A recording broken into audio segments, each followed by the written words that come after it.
Part 1. 1.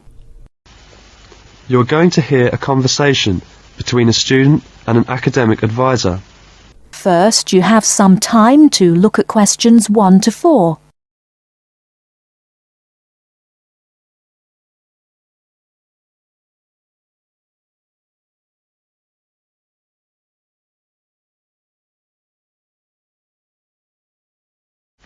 Hello there, you must be Jane. Please come in. My name is Mrs. Dunstan. Hello, Mrs. Dunstan. Pleased to meet you. All right, now, let's see. Now, you're interested in attending university in Canada, is that right? Yes, and I have a lot of questions to ask you. Okay, but before I begin to answer your questions, I need to ask you a few questions first. Now, your major is... Engineering. Mechanical engineering. Right, and where did you graduate? I graduated from the Beijing Institute of Machinery in July 1998. I completed my bachelor's degree. Okay, now, I'm assuming you'll want to continue studying in that field, am I right? Actually, I'd prefer to do an MBA if possible. But if I have no other choice, then I'll continue in mechanical engineering. Okay, now, are you familiar with the requirements for an MBA degree? Yes. Before you hear the rest of the conversation, you have some time to look at questions 5 to 10.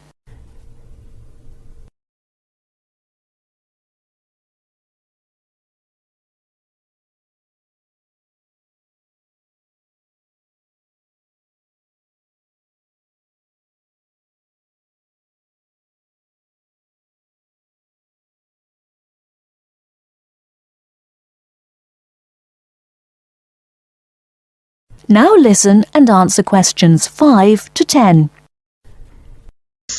I think I need to do well on the GMAT, and I'll definitely need the TOEFL or Ielts, right? That's right, you'll need at least 600 on the TOEFL or 6.5 on Ielts. In addition, you need to have completed a bachelor's degree too. Did you take the GMAT yet? No, but I plan to take it in August. The requirements for a master's degree in engineering are a little different. You'll need to take the GRE and of course the TOEFL or Ielts. I see. And when do I start to apply?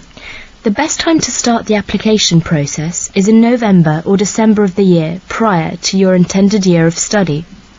Application forms are usually available in September or October. Which schools in Canada offer the MBA degree? Of the approximately 50 universities in Canada, 20 offer an MBA. Here's a small booklet summarising Canadian university programmes. You'll find all the information on page 22. Great, thanks. And how about tuition and scholarships? Tuition for MBA programmes has been steadily increasing. Some universities now charge the full tuition, meaning that there is no government subsidy. Those universities cost about $10,000 per year, and it's a 2-year programme. Other universities are still government subsidised, so the tuition is only about $4,500 per year.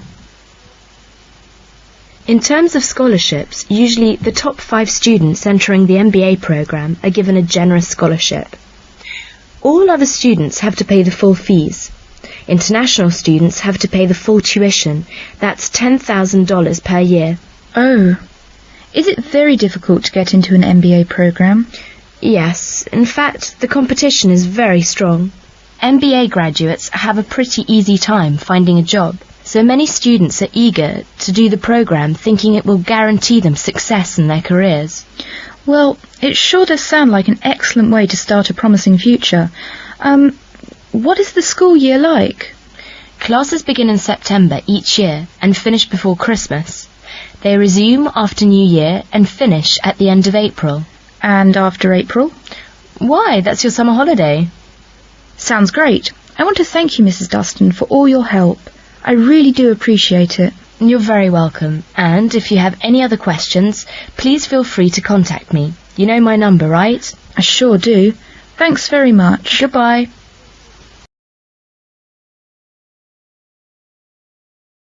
That is the end of part 1. You now have half a minute to check your answers.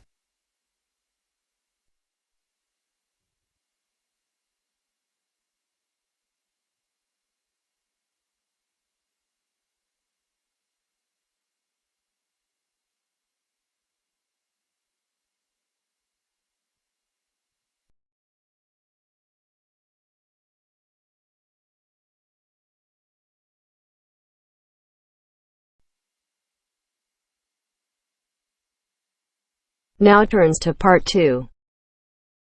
Part 2. First, you have some time to look at questions 11 to 17.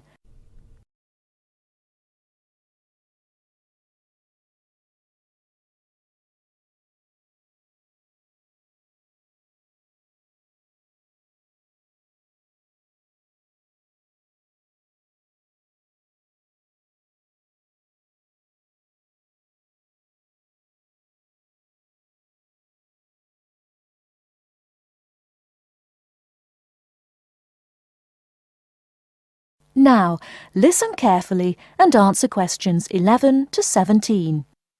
Hello, Clark's Cycle Hire. My name's Keith. How can I help you? Oh, hello. I saw your ad in the local paper, and as I'm thinking of doing some cycling, I'm wondering what kinds of bike you have and what your prices are like. Well, we hire out two main types of machine, touring and mountain bikes. Are you likely to be riding off-road, do you think? No, I'll probably be sticking to roads and country lanes, so a touring bike would be best, I think. Right, well, the rate will be £50 for a week or £14 per day. So it's a lot cheaper to rent by the week. Yes, definitely. Though it's important to bring the bike back on time. Otherwise, I'm afraid we have to charge a late return fee. And how much is that? For each additional hour, it's £1.25. So if you were a day late, it would cost another £30. Yes, that's right.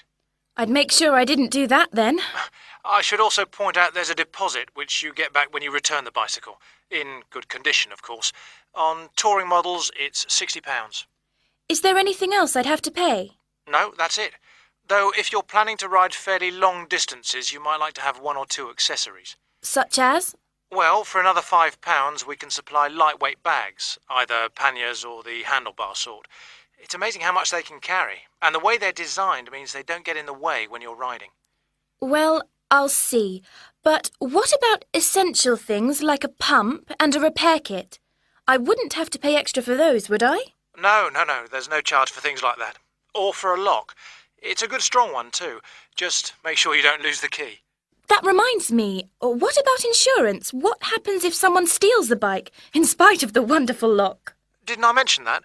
Oh, I should have told you that's included in the rental too. And it covers everything, does it? It covers you against theft of the bike, yes, as long as it's securely locked at the time. You'd have to pay part of any individual claim, though. How much? If the bike was stolen and not recovered, you'd be liable for the first £100. So, if I do go ahead and rent one, how do I pay? By cheque or would it have to be cash? Neither, I'm afraid. We can only accept credit card bookings. Otherwise, we'd have to ask our customers for the full value of the machine as a deposit. I've got a Visa in my name. Would that be okay? Sure. Before you hear the rest of the talk, you have some time to look at questions 18 to 20.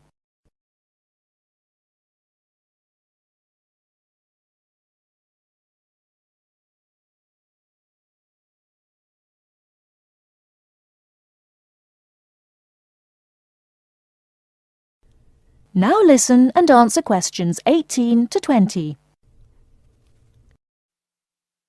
So if I want to have a look at the bikes, how do I find you? I live near the university, by the way. Right. First you take Woods Road as far as the main police station. I know it. It's right next to the park. Yes, that's it. And after the police station, there's a turning to the right called Oak Street. At the big supermarket. No, it's before then. It's actually between the police station and a garage on the other side. OK. So, you go down Oak Street until you reach the health centre on the right. If you get to a pub called the Maple Leaf, you've gone too far, all right? Yes, I've got that. Now, opposite the health centre there's a pharmacy, and we're just behind that. OK, fine. I'll try to call over sometime tomorrow. Great. See you then. Bye. That is the end of Part 2. You now have half a minute to check your answers.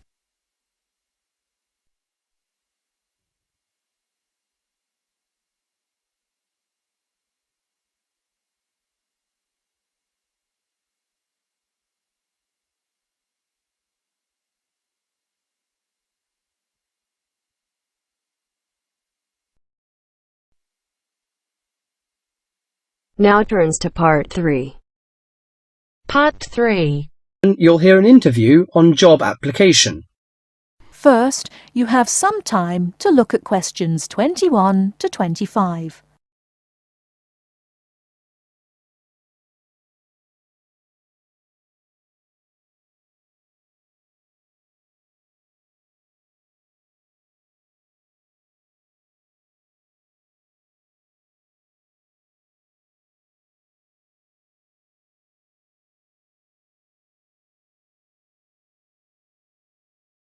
Now listen carefully and answer questions 21 to 25. These days it's hard enough to find a suitable job, let alone get as far as an interview. Dozens of people every day send off their curriculum vitae or application form and wait hopefully to be summoned for an interview. Now this, apparently, is where a lot of people fall down because of their inadequacy at completing their application forms, according to Judith Davidson, author of Getting a Job, a popular book which has recently come onto the market. Our reporter Christopher Shields decided to look into this apparent inability of the British to sell themselves, and he spoke to Judith Davidson about it. Judith Davidson lectures at a management training college for young men and women, most of whom have just graduated from university and gone there to take a crash course in management techniques. One of the hardest things is not passing the exams, not passing the course examinations successfully, but actually finding employment afterwards. So Judith now concentrates on helping trainees to set about doing just this. And she tries to work out the reasons why chances of getting a job are pretty small. Very often, a job application or a curriculum vitae will contain basic grammatical or careless spelling mistakes, even from university graduates. Then those that do get as far as an interview become inarticulate or clumsy when they try to talk about themselves. It doesn't matter how highly qualified or brilliant you may be, if you come across as tongue-tied and gauche, your chances are quite slim. What are other problems of the application forms? Some letters are dirty and untidily written, with finger marks all over them and ink blots or even coffee stains. Others arrive on lined or flowered or sometimes scented paper, none of which is likely to make a good impression on the average business-like boss. Many people are unable to make that initial impact with an employer. In fact, it needs techniques to send an application which will stand out from the rest and persuade the employer you're the right one for the job. This prompted an enterprising young man called Mark Ashworth, a recruitment consultant himself, to start writing job applications for other people for a fee as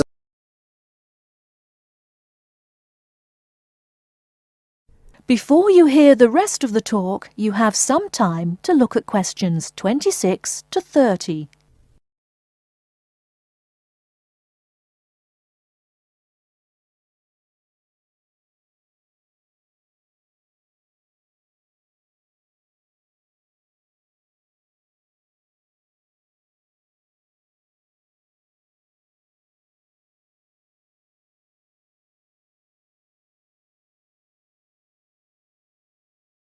Now listen and answer questions 26 to 30. He told me he got the idea in America, where it's already big business, and in the last few months alone he's written over 35 CVs. He feels that 80% of job applications received by personnel managers are inadequate in some way. Well, yes, many people simply can't cope with grammar and spelling and don't know what to put in or leave out. Sometimes people condense their work experience so much that a future employer doesn't know enough about him. Then, on the other hand, some people go too far the other way. To give you an example, one CV I once received in my recruiting role was getting on for 30 pages long.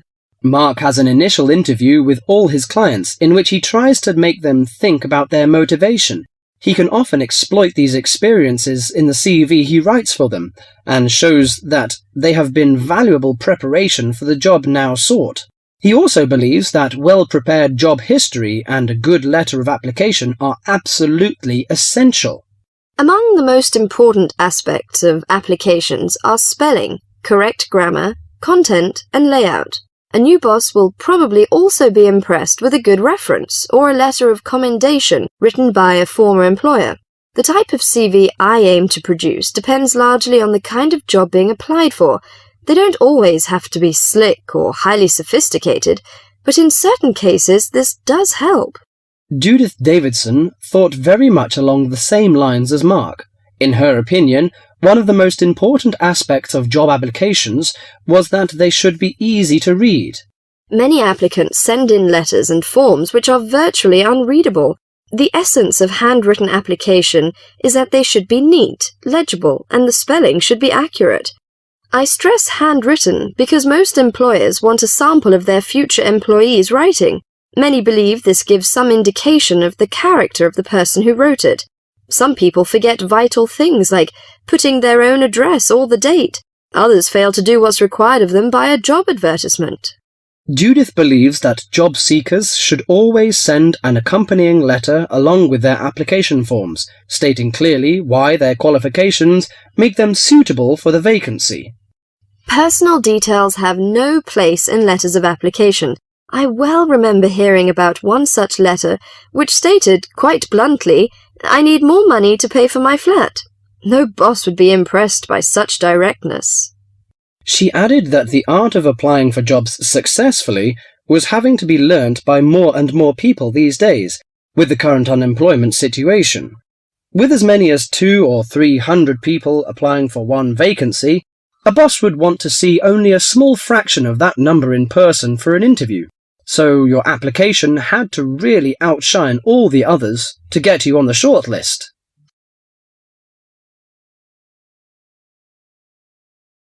That is the end of part 3. You now have half a minute to check your answers.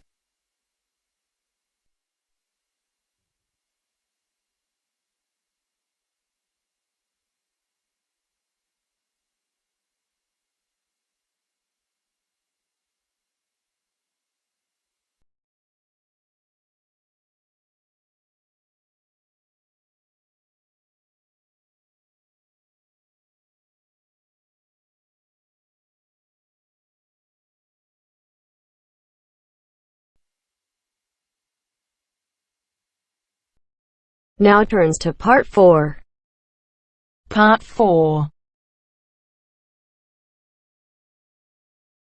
You will hear part of a lecture about architecture. You have 30 seconds to look at questions 31 to 36.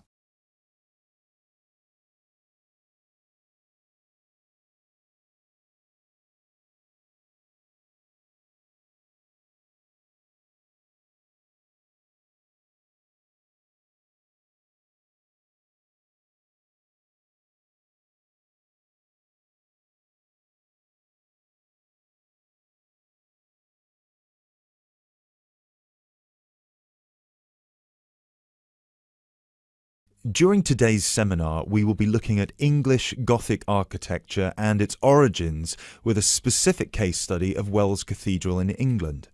The Gothic style was initially brought over to England from France. This was at a period of time in which England was ruled from France by the Normans, starting with William the Conqueror, who first defeated the English army at the Battle of Hastings on October 14th, 1066. After 1072, when some smaller rebellions in northern England had been defeated, the Normans gained complete control of the English monarchy, which they controlled until 1154. The peace that ensued in England had a large impact on many aspects of daily life. Thousands of French words entered the English language for the first time, such as beef, fruit, city, and hour. French ideas and styles, like Gothic, also began to flow across the Channel to England too, examples of which can still be seen in the architecture of many listed buildings.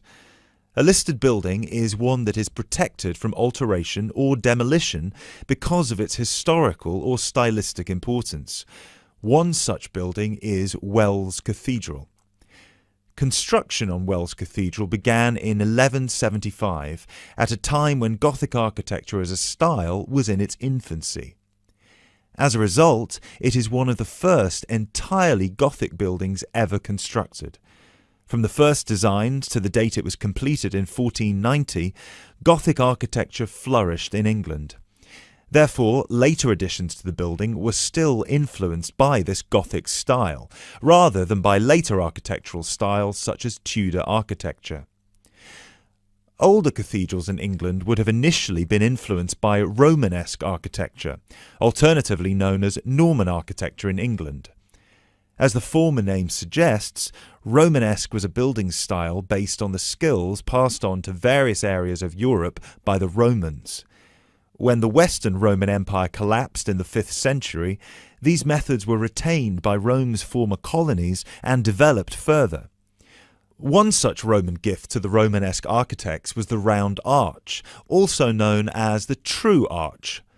The Romans perfected this style by using wedge-shaped stones called voussoirs, which created pressure that held the structure together at the top. Cathedrals in England, such as the ones in Ely and Canterbury, were started before the arrival of Gothic architecture. Even though parts of those two cathedrals, which were constructed later, are in the Gothic style, other sections predating the arrival of Gothic architecture are Romanesque. The result is known as eclectic, because the building is constructed using more than one style. All of these cathedrals belong to a group known as the medieval cathedrals of England. There are 26 different buildings that belong to this group in total, all of which were constructed or added to during a 500-year period from 1040 to 1540.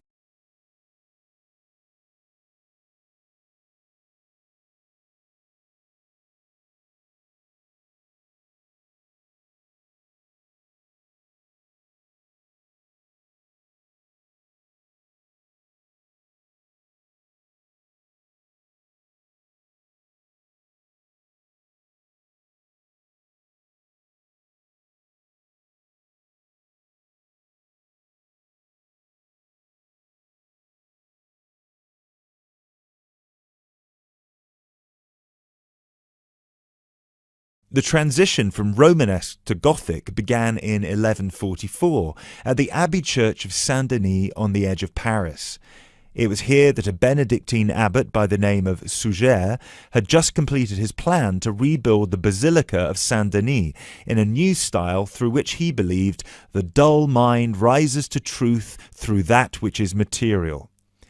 This refers to one architectural feature in particular: high, rib-vault ceilings, which created much more space inside the cathedral and were designed to draw the attention of people up towards heaven. This design feature also allowed whole walls of the cathedral to be transformed by colourful stained glass. Work started on Wells Cathedral soon afterwards, greatly inspired by Abbot Suger's work. Planned in the crucifix style with the head pointing east and foot pointing west, the cathedral is 126 metres long and the nave is 20 metres high. This is quite low compared to some of the bigger cathedrals elsewhere. Use of tracery, lancet windows and mullions are all characteristic of English Gothic architecture. Whilst examples of all three of these architectural elements can be found at Wells, the lancet windows have no tracery at all, which was more common in early English Gothic architecture before advances were made in the use of mullions and tracery with glass. Lancet windows are tall, thin windows with a pointed arch at the top, and are so named because they resemble the weapon often carried by a soldier called a lance. Examples of these lancet windows can be seen on the west front of the cathedral, which is the most celebrated for its life-size sculptures and delicate floral carvings. Inside the pinnacle-topped gable is a sculpture of Christ the Judge. Immediately below him, sculptures of the 12 apostles peer out over the small city of Wells. Below the apostles are 9 archangels, which are half-size sculptures. At one time, all of these, along with the decorative carvings, would have been painted and gilded.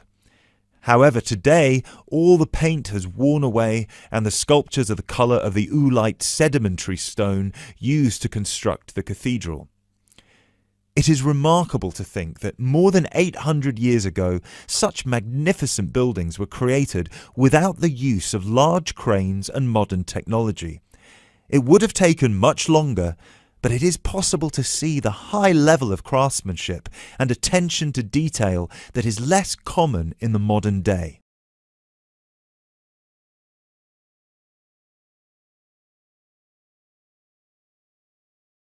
That is the end of part 4. You now have half a minute to check your answers.